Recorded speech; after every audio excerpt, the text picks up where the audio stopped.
All right, so we're back.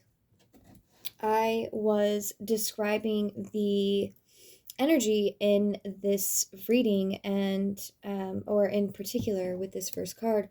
I'm going to get better at finding the space for my videos, so that I can continuously, without interruption, record and have this channel continue cohesively, or I don't know. So it's a flowing of energy. Okay, so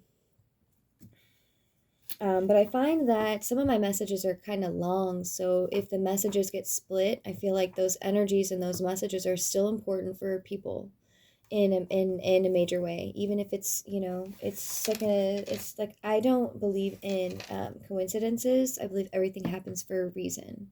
So starting with that. All right, so we were just talking about the energy of this card, or these wands in this deck, which this deck is the nature spirits, and I have asked my nature spirits, my spirit guides, Archangel Michael, my archangels, the ascended masters, spirit, Yeshua, the elementals, dragons, fairies, and spirit guides, your spirit guides, my spirit guides, your higher self, and my higher self, to be in this message, be present in this message with me, so we can share a message and it can get to the right person. So we are starting here with the Eight of Wands, and the eight represents the eight is significant, being that it is an 8-year.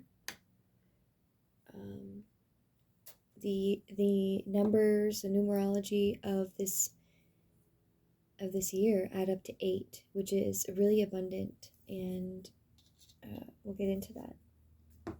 So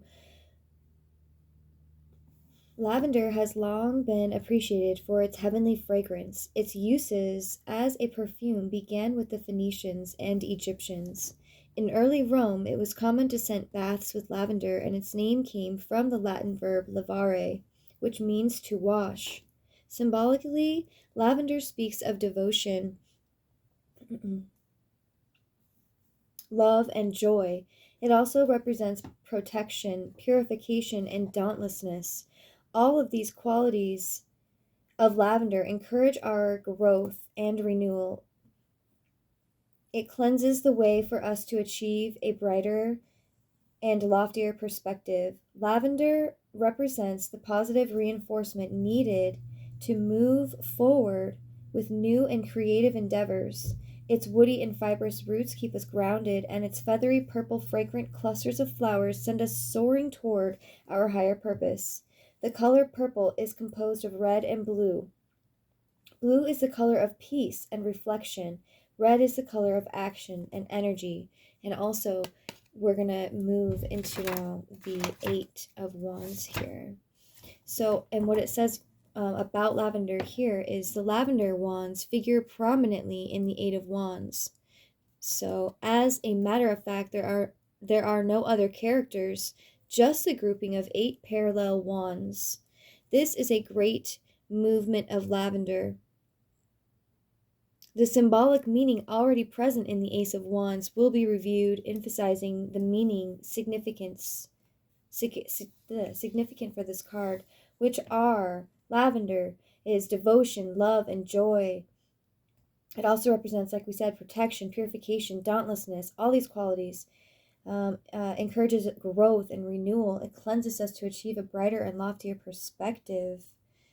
Represents positive reinforcement needed to move forward with new and creative endeavors. Okay?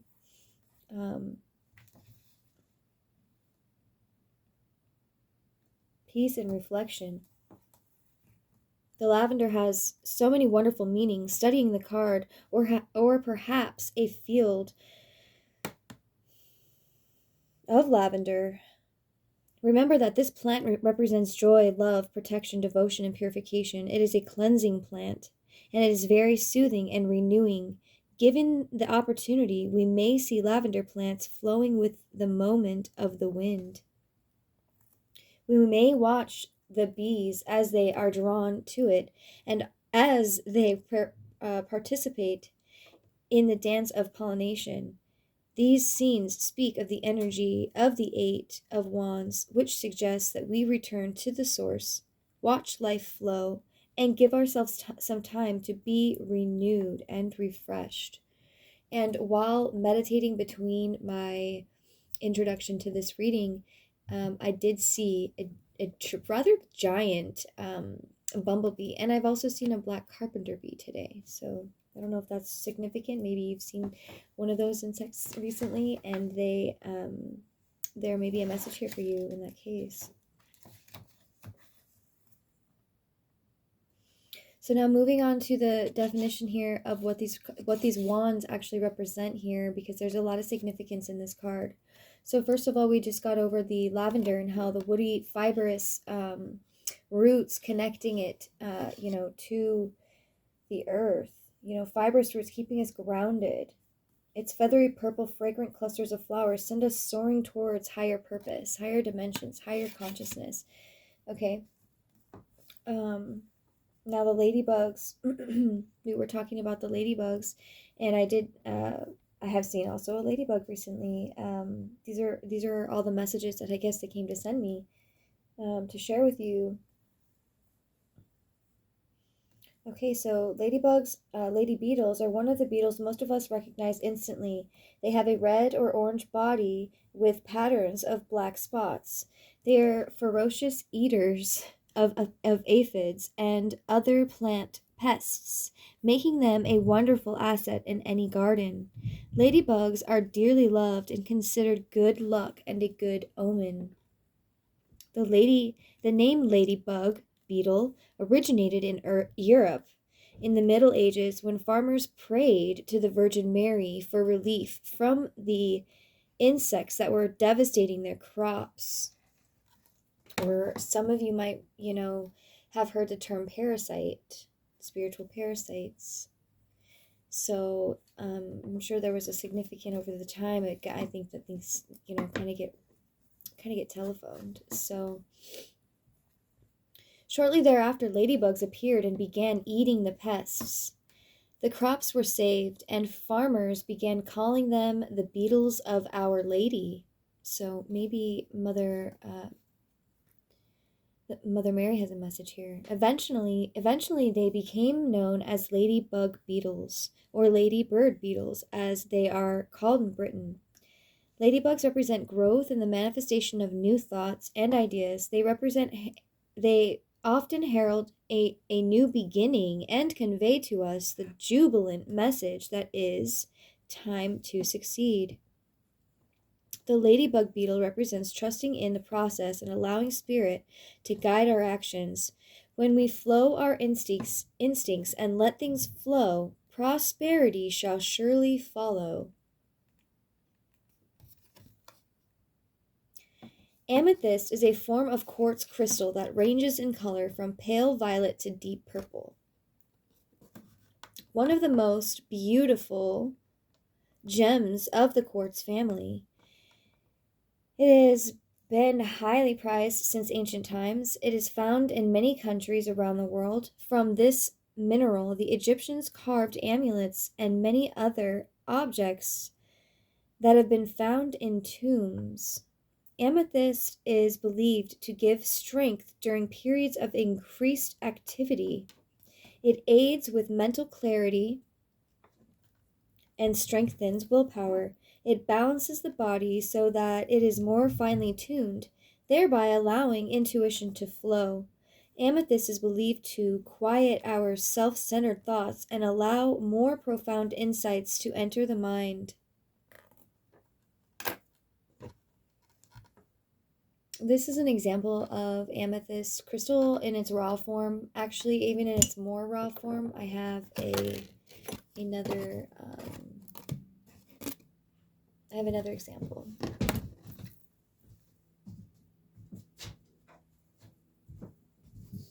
Actually, I have a lot of examples because I work with crystals a lot. I'm really being called to talk about this right now because of the tomb and the Virgin Mary, and being that it's Good Friday. The fact that this rock reminds me of the doorway of a tomb, and this reminds me of a if you've seen any of my earlier readings, the ones that I've done about the rainbow, some of my first readings actually. Anyways, this is giving me very much similar energy to that, and also relating to the different peaks, these and if you look closely actually at this amethyst here, let me see if I can look at it before I give the energy. It's like, okay, so it's like,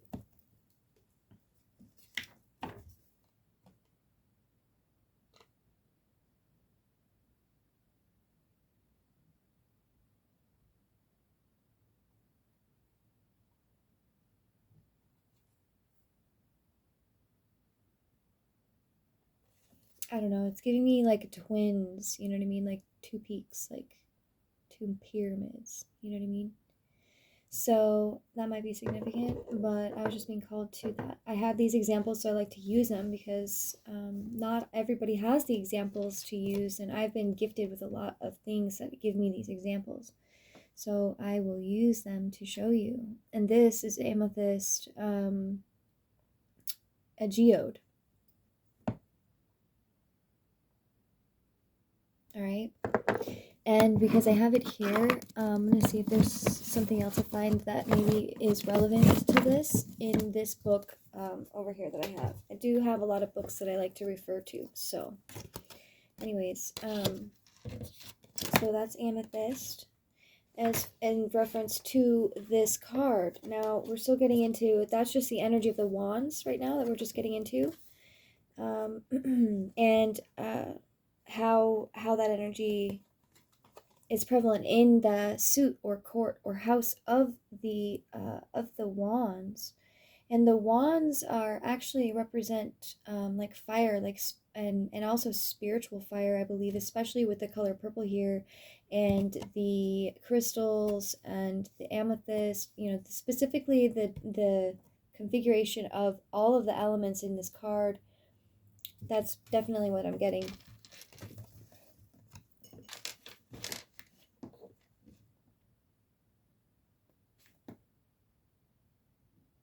So also in this card is the field horsetail, and if you watch the intro, you have already heard this, and if I find it super super significant. Obviously, it's here represented in the card for a reason, and I find things are not. Everything happens for a reason, and I love the symbolism in life. This is why I chose this deck, and so we're getting into this deck. We're getting into this energy together.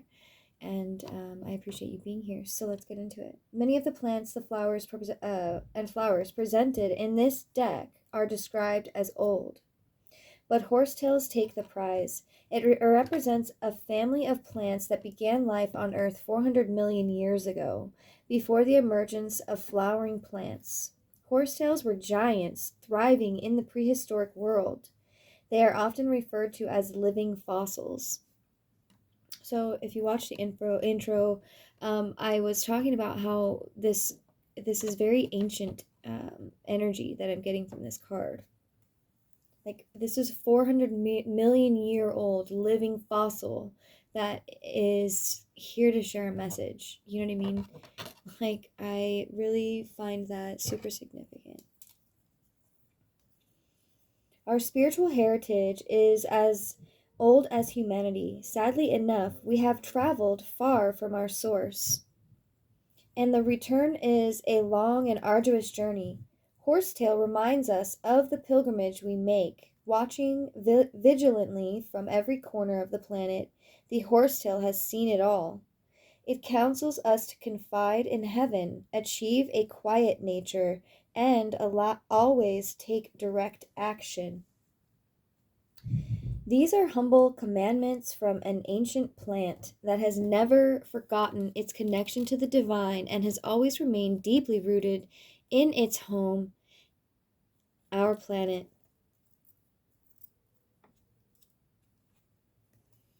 The Eight of Wands is the Eight of Wands in the card. The Eight Wands. Let me back up. The Eight Wands in the card are aligned with and pointing downward. Downward movement indicates energies coming from the divine and moving toward their establishment in the earthly realm. Through our philosophical, religious, and spiritual work, we are now experiencing this shift more frequently.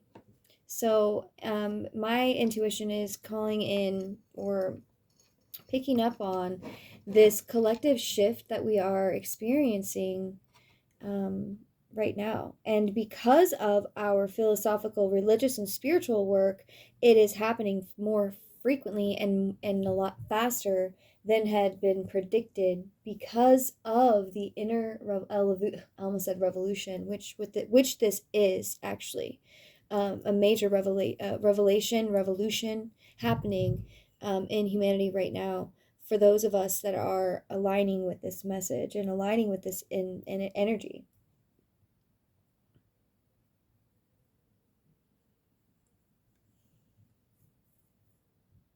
The downward alignment also indicates a need to stop for a refreshing pause, meditate, reflect, delve into the silence, and allow these forces time to integrate within us before beginning new activities or resuming old ones. So, being that we're coming up on Easter here this weekend, depending on when you're watching this video, that's when I'm recording it. It is now 3:29. Really use this time to just be there. Just be there. Meditate, reflect, delve into the silence, and allow these forces time to integrate within us before beginning new activities or resuming old ones. The Eight of Wands is about growth, with much direction from the divine source. Seeking inner direction gives us the opportunity to develop a clearer perspective, seek higher guidance, surrender to inner callings, and be the observer as personal revelations open to us. As we learn to recognize this flow of energy, we move more deeply into our divinely guided life path.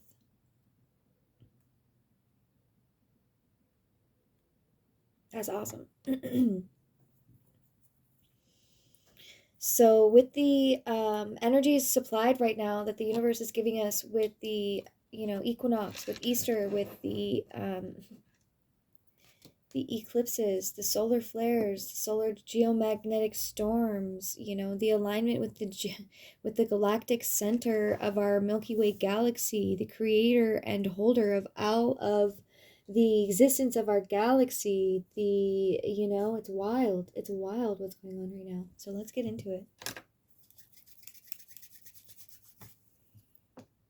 All right. So we have another 8 here in this card.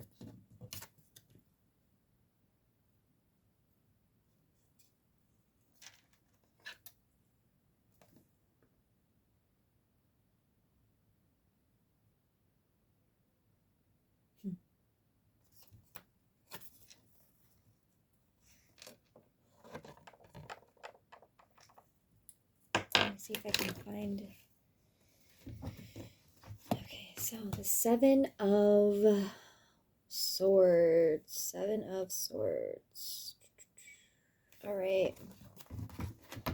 Now I like to, because I'm also, like I said, I'm new to this, to tarot, and I'm also know that I'm here to teach. So as I do this journey, this is partly my journey and partly my mission at the same time, and I don't know any other way to get started on this type of thing because I've been I've been doing the work in the background, but it's time for me. Spirit says it's time. So courageously soaring on air currents of the mind to face duality and illusion. Okay, this is swords. Swords represent air. Air represents intellect, the mind, thoughts, spirit even. So let me look at this card again. Okay, so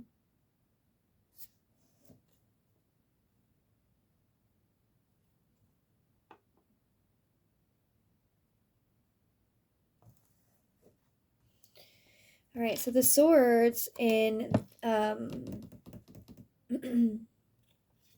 the swords are a very direct and very focused. This is obvious immediately with the ace. So I am going into the ace of swords because that just fully embodies the what the sword symbolizes. So the Ace of Swords represents awakening to our intellect and mental abilities. It also expresses the inner discipline we must develop for intellectual growth.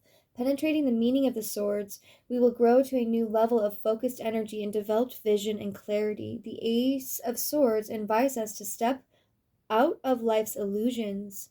This challenge requires that we take a strong position of individuality. It also requires the use of great focus and concentration.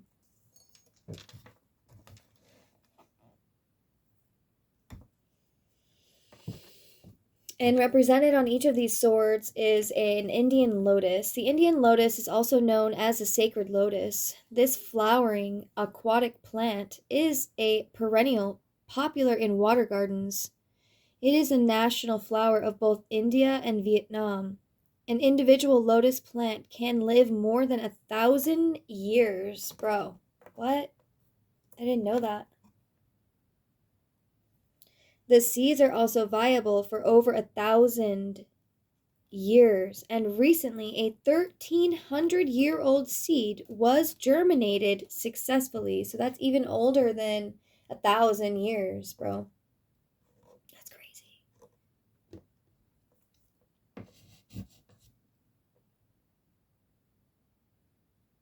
The seeds, small leaves, and rhizomes are all edible and highly prized in Asian cuisine. Wow. Can you imagine? Wow. I could not even imagine. So I'd really like to connect to plants and herbs and things like that. I could never. Okay, so I've actually smoked blue lotus. I have smoked it. I have never had its tea. Never used the tea, but I would like to do that. And I have never eaten it either. So that would be interesting. Okay, so the opening of the exotic lotus flower has long been symbolic of the awakening mind. It also symbolizes creation, purity, and wisdom.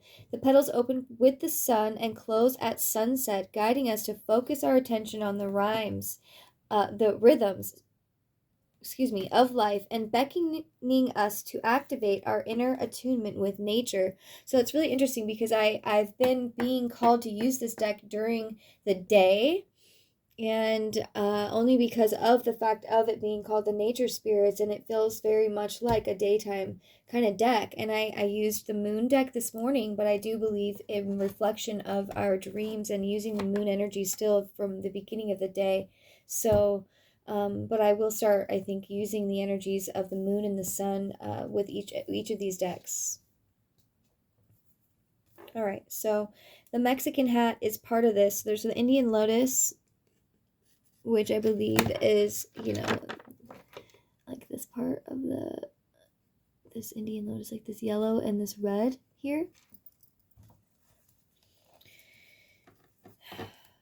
The opening of the exotic lotus flower has long been symbolic. We already mentioned that, of awakening mind. It also symbolizes, creation. So, beckoning us to activate our inner attunement with nature. All right, moving on to the Mexican hat, which I believe is this purple guy up here. The Mexican hat also.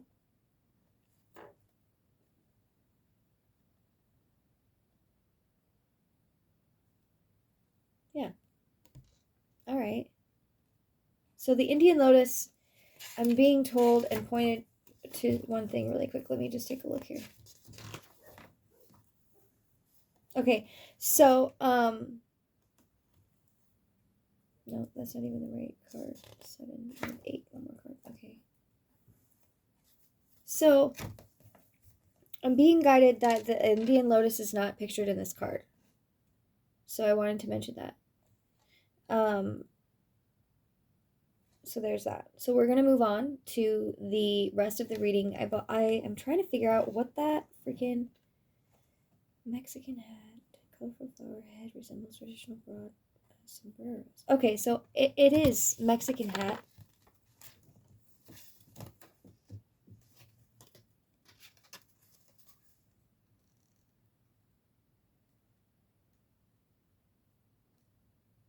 Yeah, it's Mexican hat because it's represented on the sword, and the sword in this card also has in the Ace of Swords. Just to be clear, I don't know where the Ace of Swords is in my deck, but if you can look at this card here, the Ace of Swords, the rattlesnake tail is the Mexican hat, I believe, and this was the lotus that I was talking about, which is not depicted in the next in the actual card I'm referring to. But for the energy of the sword, it is very much entangled with this rattlesnake and this Mexican hat. So we're going to go into that energy. So the Mexican hat, also known as prairie coneflower, it's which is interesting too, right? Because the cone, I keep seeing this cone. See, this cone is part of this this ancient plant here, which the name of it now is horsetail. This horsetail plant, this might be part of it as well, but it also reminds me of the pine cone, which is an ancient ancestor to the flower itself, and pine cones are also symbolic of a higher consciousness. So we're talking about the prairie cornflower. Ooh. Okay, that's fine. The prairie cornflower.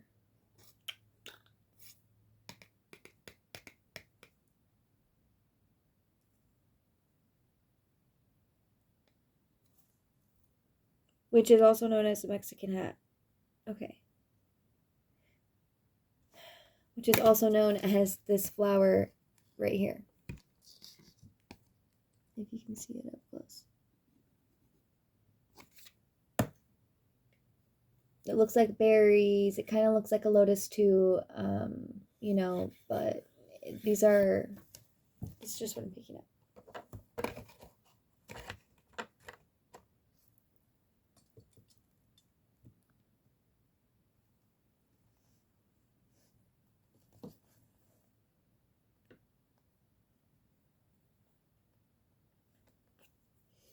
So the Eastern Diamondback also, which is what is kind of represented in, I think, the design of the sword actually itself. Like this part of the sword, like this inner embellishment right here, it looks like rattlesnake. The diamond rattlesnake is the largest venomous snake in North America. Sometimes reaching 8 feet in length. And there again, the letter 8, 888.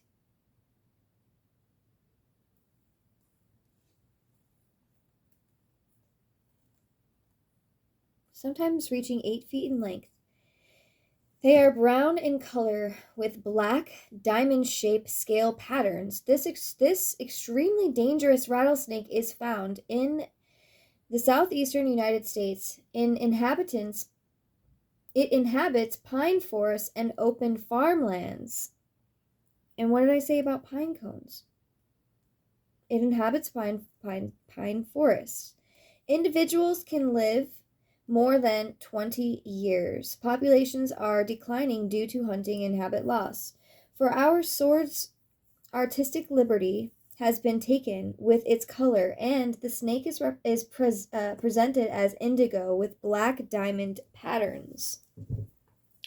Indigo is the deep divine color of the midnight sky. It has long been associated with great powers of perception and the higher mind. During meditation, indigo is visualized to help with deep connection and introspection, which are some of my favorite things. Introspection It is considered the symbolic color of self mastery. Indigo is also associated with the third eye chakra, the energy center between the eyes, and deals with intelligence and psychic power. The snake has always been a universal symbol of the quest to unveil the sacred mysteries. It is symbolic of the inner creative forces that allow us to access our vitality, ambitions, and dreams. It is also associated with the personal power and intellectual growth.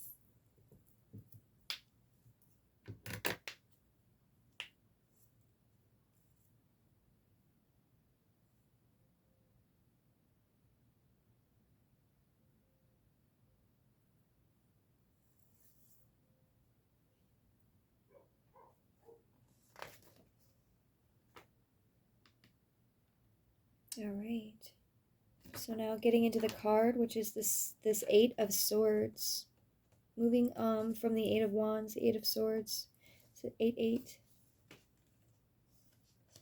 All right, let's tune back in here. Spirit guides, Archangel Michael, thank you for always protecting and guiding me. All right, so the mind is a ferocious taskmaster. This is the message implicit in the Eight of Swords. We are not bound by outside forces, but rather by the immobilization caused by our mental position. We find ourselves in a situation where the mind has run away with us and left us in a state of delusion.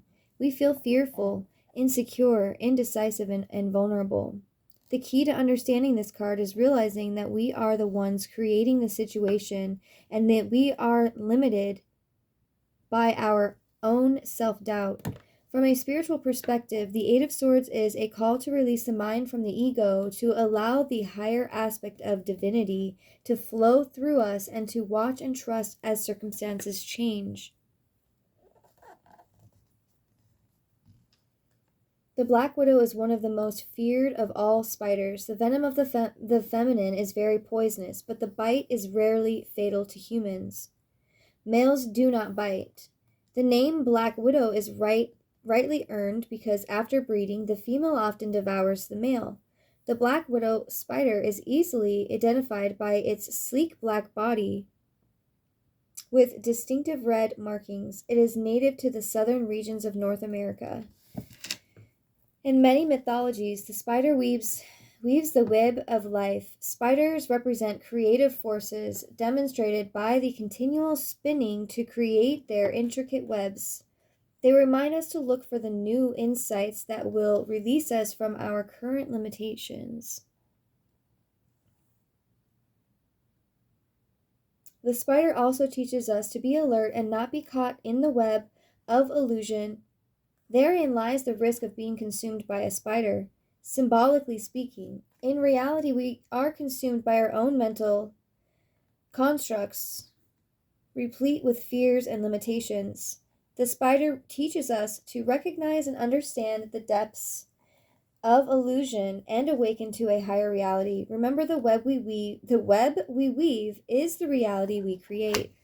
So maybe you've seen a Black Widow. So for me personally, I pay attention to a lot of the things that are coming up in my life. And a few years ago, about 2 springs ago, I was going through, another level of my spiritual awakening and taking my power back. And I had moved out, and I had moved into a friend's place, and there was somewhat of a spider infestation, and I got really nervous about it, and I started looking into the symbolism then, because I was like, there's something here. This is too much, and the spider actually represents like your shadow, and it's actually not a bad thing the further I looked into it. So it's asking us here to also, the spider teaches us to recognize and understand the depths of illusion, which is our shadow, or the things that we've been conditioned to believe, and awaken to a higher reality. Remember, the web we weave in this reality is the reality we create. So that is very significant. That is around the time, okay, so spring, about a year and a half later, here we are from when I started manifesting certain things in my life. So when you see certain symbols, I encourage you to look them up for yourself as well. There may be something, maybe Black Widows is something that you're really fond of. You know, maybe they are symbolic already for you. So, or maybe you've been seeing them. And the other significant point in this card, so the poppy, I believe, is going to be this guy wrapped up in the illusion, right? This poppy. And these guys down here, those are poppy. Okay. So there are more than 120 species in the I hope I don't butcher this. Anemone genus of flowers, and they are found all over the world. They are a garden favorite, growing in many colors and thriving in many different conditions. The common name of the anemone is windflower, which comes from the Greek word anemos, meaning wind. This flower is seen in artwork on the walls of Egyptian tombs, indicating a long and rich history connected to humanity. It is believed that the vibrant red anemone, pictured in the Eight of Swords, was brought to English gardens many centuries ago, either by the Crusaders or wandering clerics and friars. According to the Greek mythology, the anemone sprang from Aphrodite's tears as she mourned the death of her beloved Adonis, who was tragically killed while hunting wild boar. This led to the flower's symbolic meanings of forsakenness, withered hopes, and estrangement. Quite often in Britain, wild species of anemone are found growing around sites where ancient warriors fell in battle. This led to additional symbolic meanings for the anemone, which include sickness, illness, and brevity. All the limitations indicated by the Eight of Swords challenge us to recognize our shortcomings, confront them, and do our best to overcome the difficulties they present. In this way, we empower ourselves to rise above any limitation.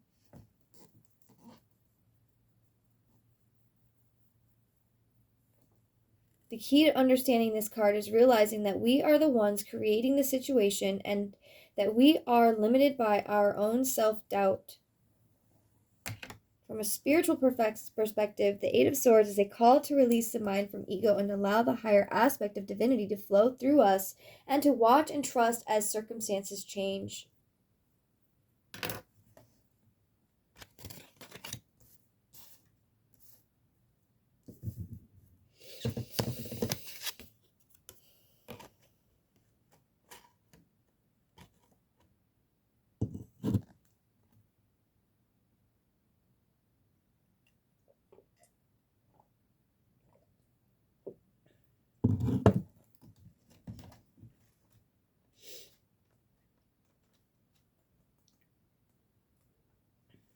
All right.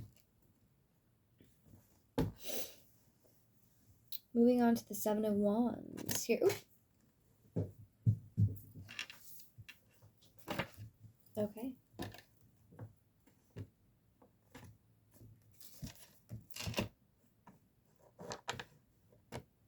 Is it upside down? I did that. Okay. I did just do that. Alright. Let's see. Let's get this guy on here so you can see. This guy kind of reminds me of the Fool, but... Alright, so there's 7 wands.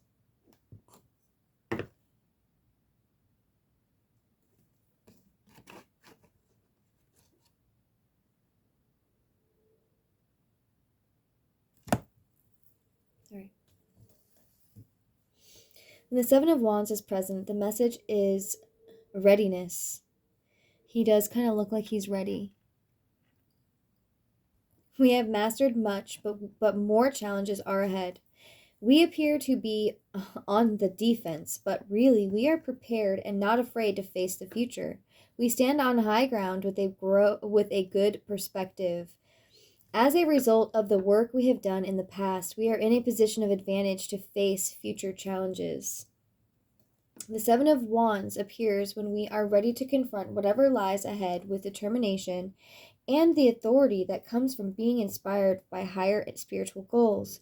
We believe in our cause and are now in a strong position to move into action. We must be cautious, however, not to allow our passions to overrule our newly developed intuitive senses. We believe in our cause and are now in a strong position to move into action. We must be cautious, however, not to allow our passions to overrule our newly developed intuitive senses, right? So don't be over, okay, I find that a lot of the gifts, the deeper the gifts that you gain as you gain at deeper levels within yourself through spiritual awakening and introspection and connecting to spirits, connecting to spirit guides, connecting to certain things, whether you do this consciously or unconsciously, but the consciousness, obviously, and the intention to do this is very powerful. So those, when you come from a place of moral ground, you know, you gain more, okay, and that's a beautiful thing, and then you can give more to people around you. We must be so, as always, even from our higher moral ground, is still necessary to listen to our inner guidance. So you don't always have to, go with your gut. You do want to go with your gut. You do always want to go with your gut. But what I mean by that is, you know,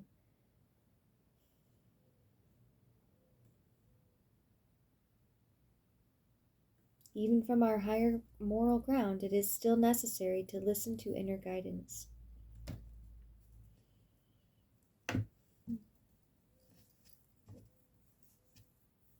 So, we're gonna go into the little guy on the little insect on the thing there, which is a common meadow katydid. The common meadow katydid is a member of the family of crickets and grasshoppers. It is named for its song, which has a distinctive katydid melody. It is green or brown in color to mimic branches and grasses, keeping it hidden from predators. More than 6,400 members of this insect family are found all over the world. Symbolically, the katydid is on a quest to discover the true self. In nature, it is so well camouflaged that it has become associated with hidden truths and inner reality. Because they communicate through song, katydids and crickets are associated with the art of communication. So that might be significant for you. They teach us to use the voice wisely as a way to express the desires of the heart.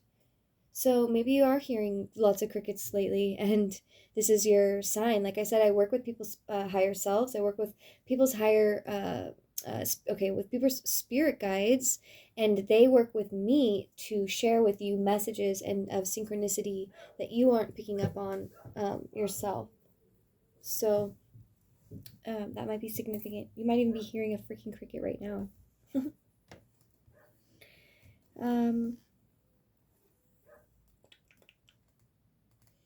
All of these meanings reflect the spiritual position of the Seven of Wands. So now we're moving into the holly tree, which, holly is usually something that I see, or it's kind of giving Christmas, right? English holly tree. The English holly tree looks very much like its cousin, the American holly, but with more berries. And I was wondering that because I haven't seen any holly here that had very many berries. Other varieties exist as well. The holly is known worldwide. Holly branches have beautiful silvery bark and are covered in glossy, spiny-edged leaves that remain green year-round, so like they're evergreens. Holly forms glossy red berries in winter, which has led to its association with the winter solstice. So I was getting that too. So the past, let's see, the winter solstice, that would have been December 21st. So December.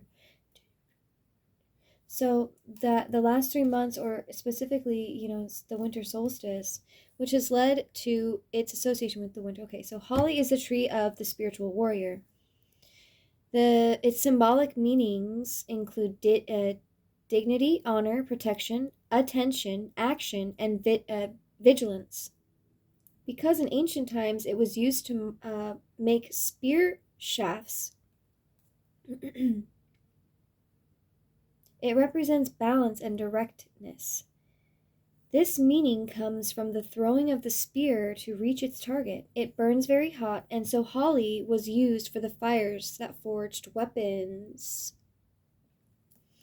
All of these uses have led to associations with fire, strength, and boldness. And this is the Wands card. The Wands does represent fire and passion, desire, boldness, strength. Remember, however, as with all spiritual quests, the goal must be in harmony with the needs of others. So as you're on this quest and you're on this journey,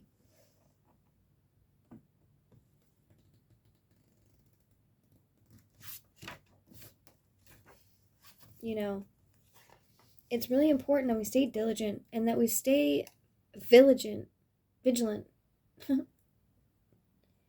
and really connect with ourselves and connect with our spirit guides, connect with source. And for me, these are how I get messages. I see a cricket, or I see a bee or a butterfly or whatever, and there is a message there. There's even different messages on different days for different angel numbers. So I find that the sooner I follow my intuition and look into those things, the deeper I'm building with myself and my intuition and trusting myself, because things start to happen synchronistically, and then it gives you the competence to feel confident enough to trust yourself. Okay.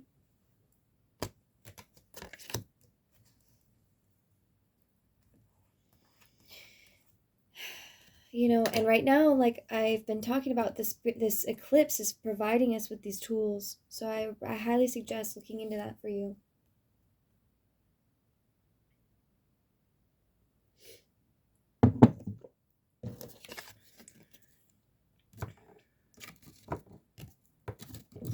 Moving on to the second half of this reading.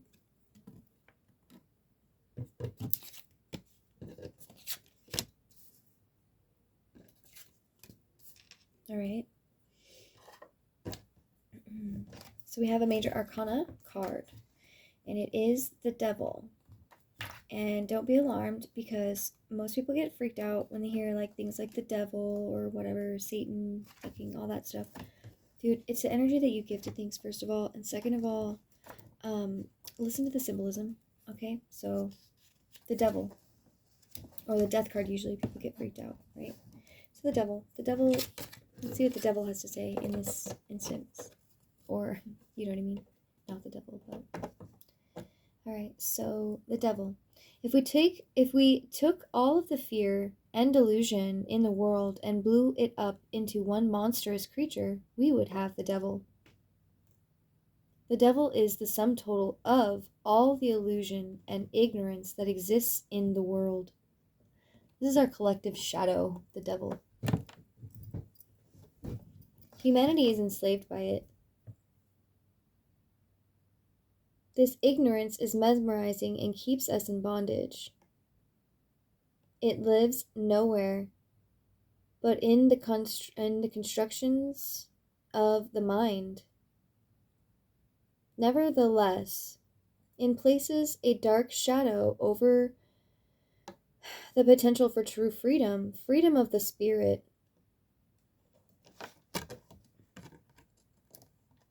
This time we're in is really providing this too. Like I said, the devil doesn't always have to be mean. Be okay with facing your worldly body. Pentacles represent material, the earthly realm. Nevertheless, okay, We may be so rooted in the mind and so fascinated with materiality that we do not even understand the possibility of freedom. And that's unfortunately where a lot of humanity is feels they are, or is being they are feeling enslaved. They do enslave themselves by in this way, because like I said, this card even said the devil is in the mind. It's a construct of the mind. It lives nowhere but in the constructs of the mind. The more that you feed it, the more that it stays with you. Because where does a fucking cat, like where does a wild animal or whatever you want to call it that's got a fucking food source gonna go? Not very far, right? So stop feeding your devils. Because we all have them. We literally do. We all have them.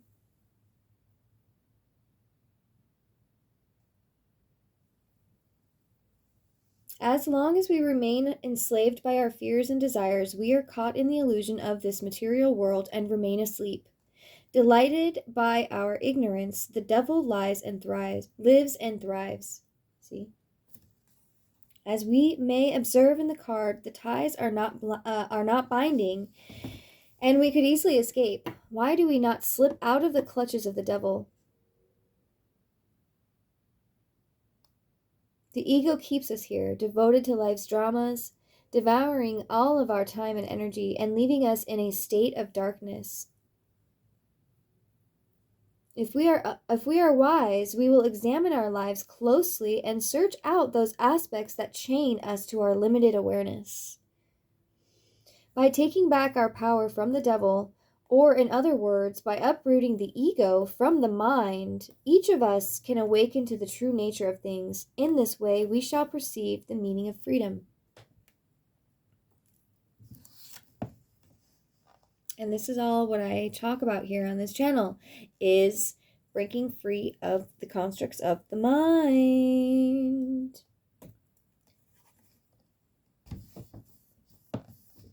All right. So this devilish little spiny fishy here that is being represented in the card, the devilish or the devilfish, the spiny devilish fish is native to the Indian and Pacific Oceans. Ooh. I wonder if that's in Maui. I would love to see them go snorkeling. Although, I'm not going to get into that. Okay, it has many names, all equally grotesque. Among these are demon stinger, devil stinger, devil scorpion fish, interesting, demon goblin fish, and the bearded ghoul. All bring to mind this dangerously poisonous fish with venomous spines that hunts by night. It is a master of camouflage and can bury itself in the sand and mud of the ocean floor. Woo! Only its spiky spines, which resemble ocean plants, appear above the surface. Ooh, that's very interesting. Its disguise is ingenious. The devilfish is now cloaked. When unsuspecting small fish swim quietly by, the devilfish lunges and its victims are caught in its ferocious jaws. It is interesting to compare the devilfish, which lurks buried beneath the surface of the mud, with aspects of our personality that are buried beneath the surface of our minds. Here lies the ego, waiting to capture our attention, just as the devilfish lies in wait to capture its prey. The devilfish's many names and its devilfish strategies reflect its symbolic meanings.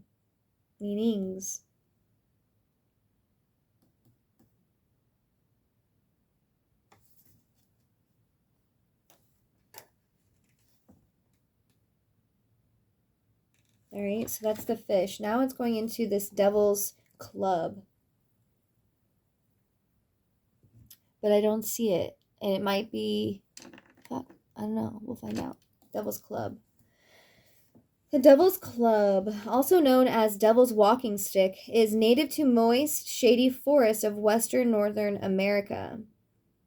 So yellow spines cover the stems and break off easily when touched.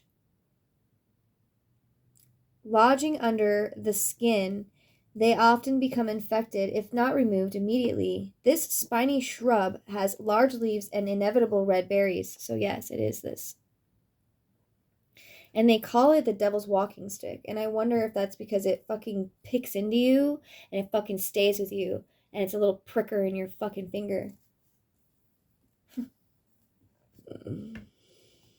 All right. The spiny shrub has large leaves and inedible red berries. Its scientific name comes from the Greek word hopalon, meaning weapon. It has many medicinal uses, but none for the amateur herbalist.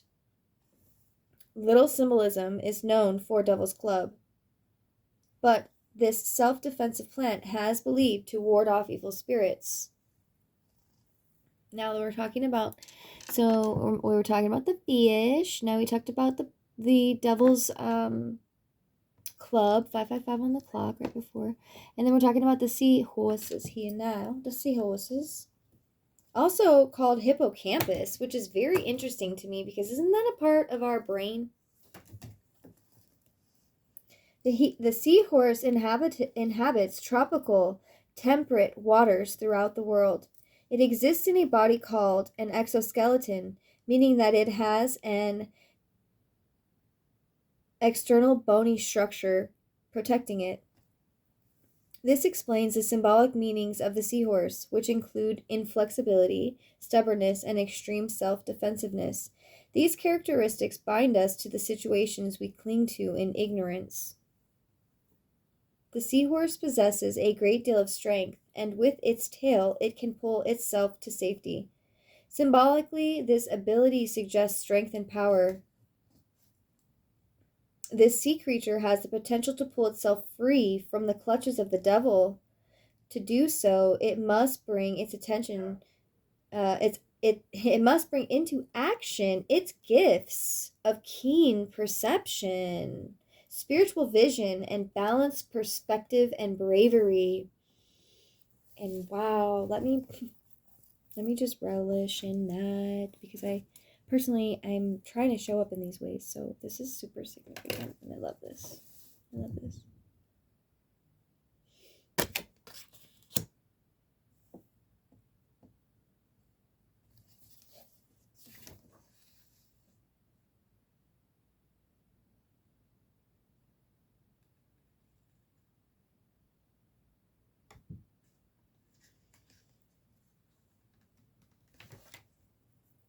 All right.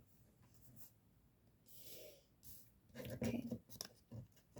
So again, right now with this devil card, I feel like there's more than I need to say here.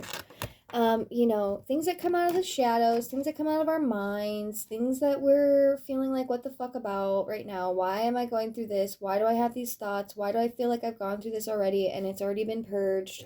It's because with human evolution, with spiritual growth, with getting deeper into the connection with you and your in spirit and your higher self, and the evolution of the planet and the evolution of humanity, which is what's going on right now, is my biggest whole thing right now with everything, is how major this is for us. So we need to step away from the illusions of the material world and really connect with ourselves first, and with source and our spirit guides, and connect with Mother Nature, connect with this material world in a way where it's not possessing us like the devil.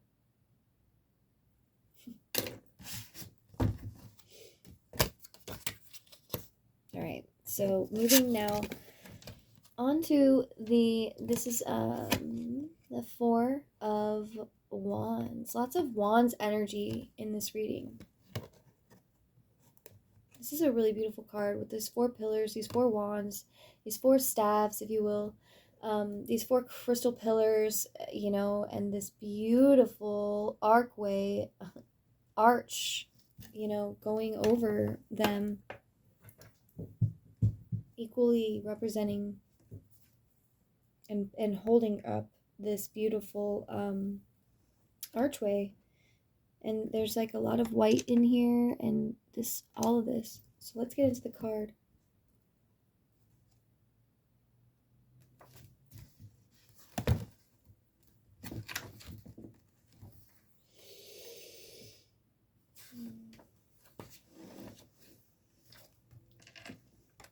The living staffs of the Four of Wands are planted like pillars.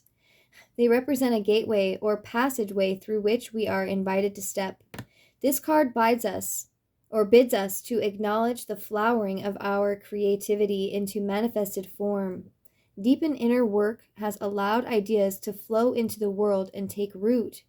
Our desires and dreams have been realized and they have come to fruition. It is time to celebrate our achievements. The Four of Wands speaks of celebrating a work accomplished and the success we have achieved by stepping into the flow of our creative energies. So if you haven't already been doing this yourself, maybe you're being called to. Confirmation, it's what comes to the floor must be, I don't know what that saying is, but that's what they say.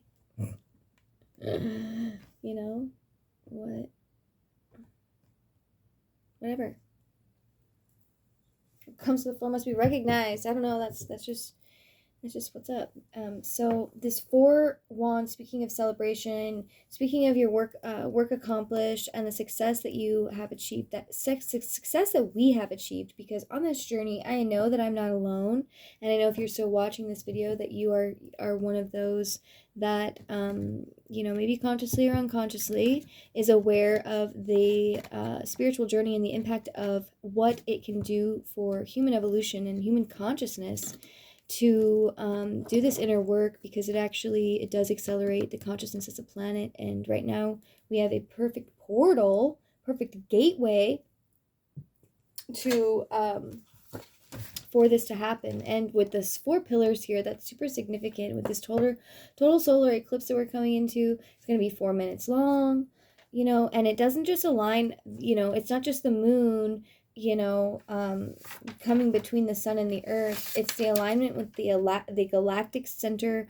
of the Milky Way, which is the creation of everything in our galaxy. All right, that's a big deal. That's a super big deal. So just knowing that what we're going through right now is a huge step in human evolution, huge step in human consciousness. I mean, this is 8 different wands that are aligning with divine energy, and they are coming to this earth. They are faced at this earth. And if you are aligned with this energy and you're tuning in with this energy, then you may be feeling this energy. And I thank you for that. I thank you for your personal growth that is allowing this planet to achieve higher consciousness at a rapid rate. This is awesome. Be proud of yourself. All of the work that you have done in the darkness or in the background or alone has not been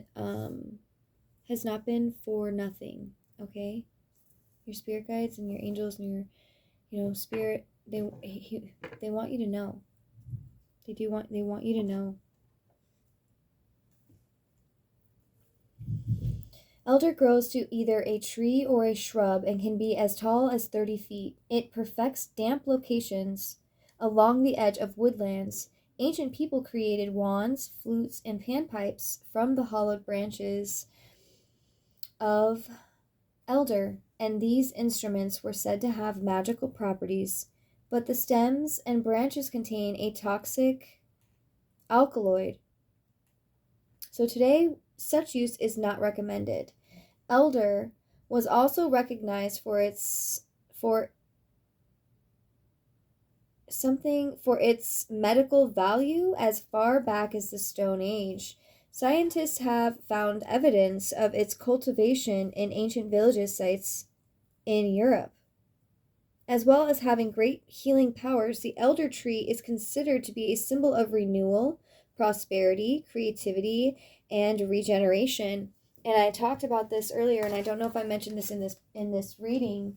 I've been doing a few, but all of this energy is finding itself back into the energy. So, what was I saying?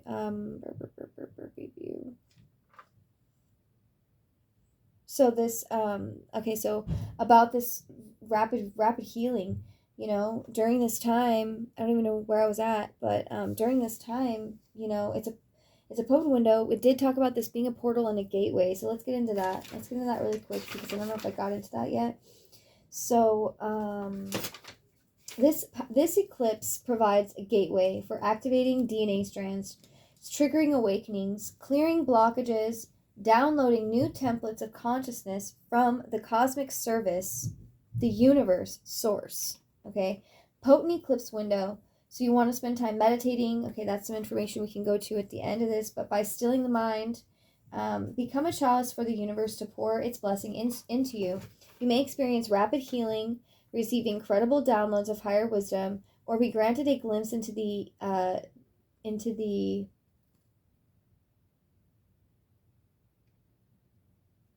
wider universe and your role within the cosmic plan. Isn't that what we've been talking about? Profound insights and epiphanies, and the eclipse cracks you open to the new levels of truth and understanding.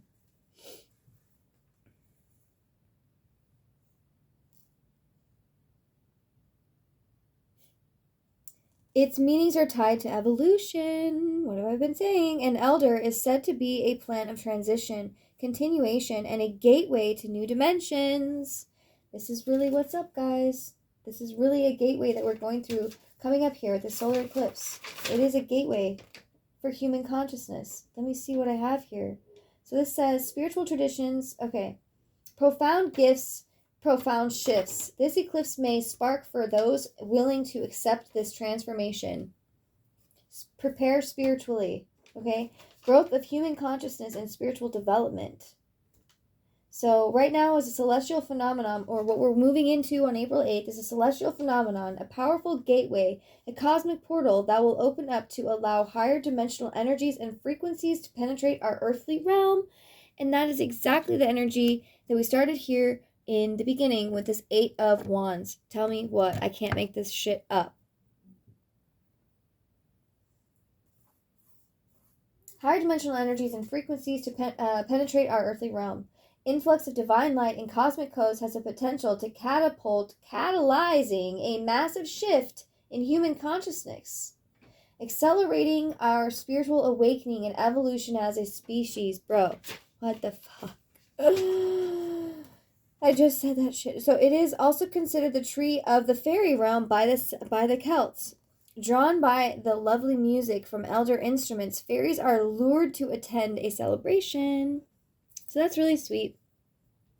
If you watched some of my Moon Garden Tarot readings, the fairies definitely have been involved in a lot of this energy. So, a lot of people look at that energy and they don't understand it. And we'll get into that eventually as I dive into this myself.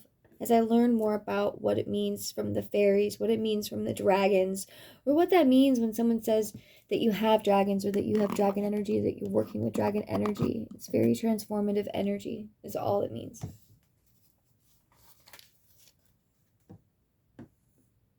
Fairies come from like light. They're light beings. They might be of higher dimensional frequencies, like from the sun. Even at times on our planet when ancient Lemuria was thriving, for millions of years. I think we had fairies on this planet, and I still know that they're here, and they're being, if anything, woken up from their slumber, if they have been hiding or being, if they've been in slumber, which I feel like I've definitely been in a slumber for many millions of years. It feels like it's wild, but also waking up to the magic of life and the things that are around. Drawn by the lovely. Okay, so now we're going into the hollylock. Showy tall spikes of hollyhock. Also, thank you for being here. This is a long message. This is only going to help you and me. I really do appreciate you being here. Showy tall spikes of hollyhock put on train horn confirmation. Hollyhock put on a splendid display in summer. Hollyhock is a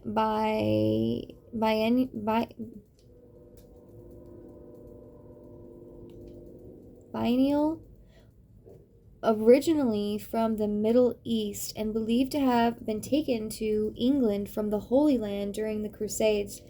So began the journey of hollyhock to becoming a garden favorite everywhere. Symbolically, the hollyhock represents the obtaining of our desires coming into fruition and the flowering of creativity. These hollyhocks are white, which represents warmth, peace, happiness, and the purity of spirit. Just beyond the arches, the hollyhock beckons us to honor our success. So really give yourself this time during these eclipse windows to celebrate yourself. Connect to yourself more. Do some self-care rituals. Do some, take a nice bath. Go buy some bath salts. Do some detoxing after you get rid of all of this energy that we're being forced to purge. Once you've purged it and allowed it to be shown into the light, especially leading up to this eclipse, you're going to want to do as much of this that comes up. Those are the things that are being ushered in and helped released right now. Butterflies. There are approximately 170,000 species of butterflies and moths in the world. They are probably one of the most treasured of all insects because of their fascinating colors and patterns and for the liberating feeling they instill in us. Butterflies are most commonly known as symbols of transformation. They symbolize joy, lightness, and dancing on the winds of the spirit. They awaken us to the importance of following the rhythm of our life and on our journey of transformation. Attuning to life's natural flow is a key to a blessed passage along the spiritual path. And that's so awesome. I've been seeing butterflies. I actually danced with a butterfly the other day. It was really kind of cool. I'm like, what is this? What is going on? Why? What's going on? It was really cool. All right.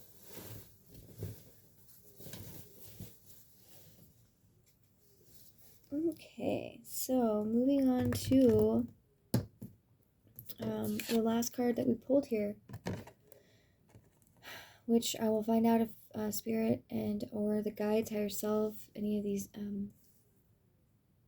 any of the connections that I've connected to tonight want to share more messages here. So that is the 9, right? Okay, let me count this.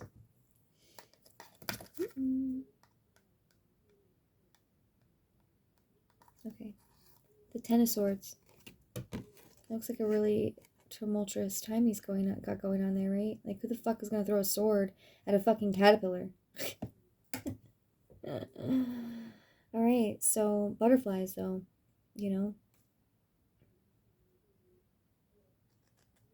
there might be a lot of energy coming at you. Wow, I just turned right to it. At the first sight of the 10 of Swords, it's quite frightening, and it is one of the more disturbing cards in the deck. But keep in mind that it does not take 10 swords to kill. Some other force is at play. As with all of the cards in the suit of swords, we have been on a journey to liberate ourselves from the entanglements of the mind. With the 10 of Swords, we have reached a culmination along the path of our spiritual journey, and liberation to a new way of living is at hand. We will emerge with a new perspective as we observe the death of circumstances that have kept us from our awakening. The key is to surrender and release mental struggle. Clearly, this is the point of no return to our old thought patterns and ways of being.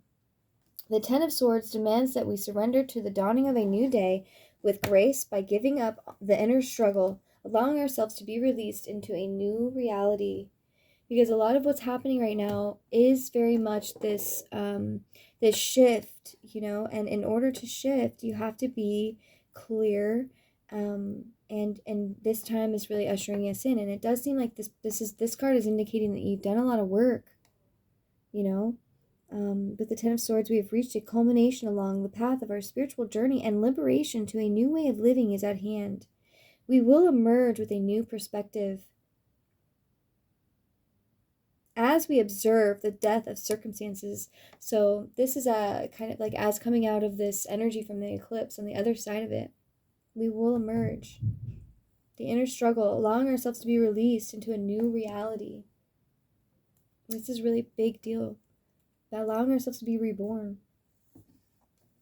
The western tiger swallowtail caterpillar. The western tiger swallowtail is a common butterfly native to North America.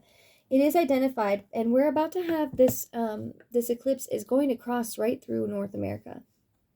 It actually is going to cross, coincidentally, through the cities of Nineveh, 7 cities of Nineveh. And 7 years ago, we had a there's sirens going off in the background, so this is relevant. 7 years ago, we had an eclipse, and it was 2017. That was also an 8-year. No, that wasn't an 8-year. Anyways, but yeah, so the where was I going with that? Okay, so 777. That's where I was going. 777. This is definitely something to do with that. And there was something to talk about these fairy realms. That's also significant. 7. So there was an eclipse 7 years ago. In 2017, went right across America. They say there's another eclipse coming right across America, making a cross in the center of the nation. God made the first sign go through 7 cities named Salem on August 21st, 2017. So the word Salem in the Bible is the word peace. God is saying 7 times times he offered peace. So now the 2017 eclipse, which was the last time we've had this this type of alignment, totally went through the 7 cities Salem in North America. I find this all super significant. Wow, I have so much to say.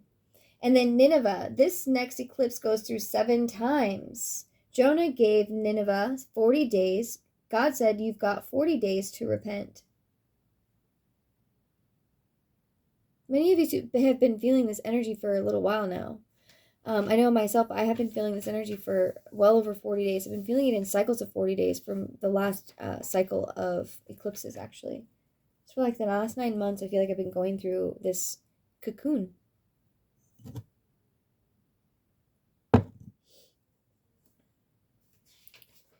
All right, so 777, only the sign of Jonah will be shown to you. So 777 is 2007, is 7 years ago, and it happened 7 years apart, 7 cities, 7 Nineveh, 7 Salem. Right on the center of the cross is a city called Rapture, y'all. Dude, like, I'm not kidding. This is for real a big deal. And there's nothing to be scared of either, at all. Actually, we've all been preparing for this. A lot of us have been preparing for this. We've got to repent and seek God like never before. Christos light is returning.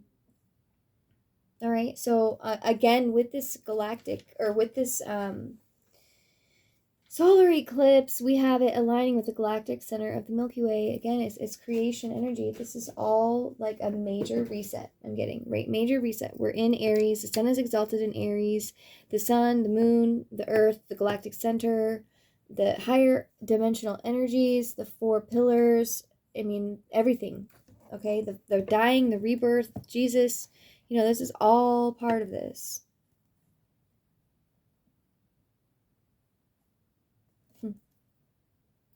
The butterfly is a symbol of transformation, leaving its tree-bound life behind for a new and liberated life in the skies. The caterpillar represents the old self. It lives its life crawling on tree branches, surviving day to day, and unaware that it sits at the threshold of an awakening. At some point, it feels the inner stirring that leads to a readiness to shed the old life. That day may be very much like our 10 of Swords. As the caterpillar surrenders, abandons its old way of life, and begins the work of building a chrysalis, it surrenders to its destiny and patiently awaits its awakening as a butterfly. And that's so awesome. At the first sign of the 10 of Swords, yeah, okay, so we talked about that and how it's definitely... So, perspective, as we observe the death of circumstances that have kept us from our awakening, And now, which could be ourselves, honestly, because we're unaware sometimes about the awareness. And with the devil card being here, definitely our illusions. Surviving day to day and unaware that it sits at the threshold of an awakening. So this may be all new to you. This is what's happening. Okay. So next we have the trembling of this aspen tree, and also known as quaking aspen and mountain aspen. It is a generous and giving tree. It is home to more than 500 species of birds, mammals, insects, and fungi. Its small green leaves with silver undersides quiver and shimmer with the slightest breeze. And this is how the tree received its name. Quaking aspen is called the whispering, quivering tree in folklore. Being a giving tree, the aspen has great importance in our journey to rebirth. It is strong, protective, and provides a stable foundation to those in need. Symbolically, that the aspen represents focus, awareness, transition, opportunity, and transformation. On its life journey, the caterpillar has been fed and nurtured by this tree. If we commune with the aspen, we too will be nurtured by its spiritual message. So maybe you're being called to go in this time, and I definitely know I myself of being called even by the aspen to go spend time in nature.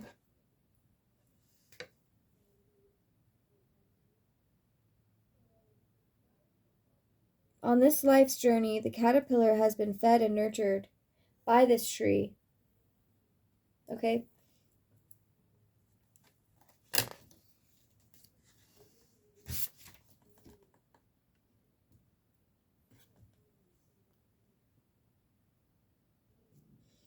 So the message for this is really,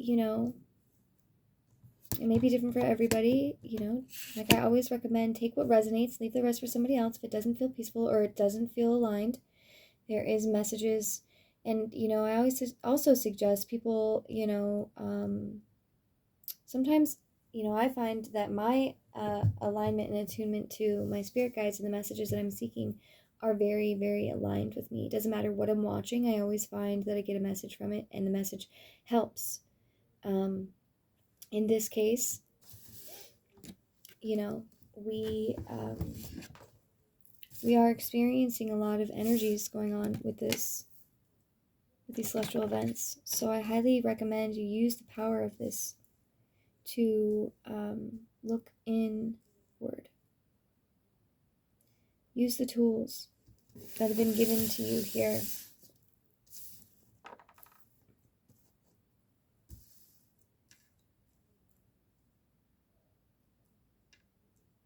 All of this intellect and this divine wisdom. Don't let yourself, get in the way of yourself. All of this divine wisdom that, can get wrapped up in the shadows.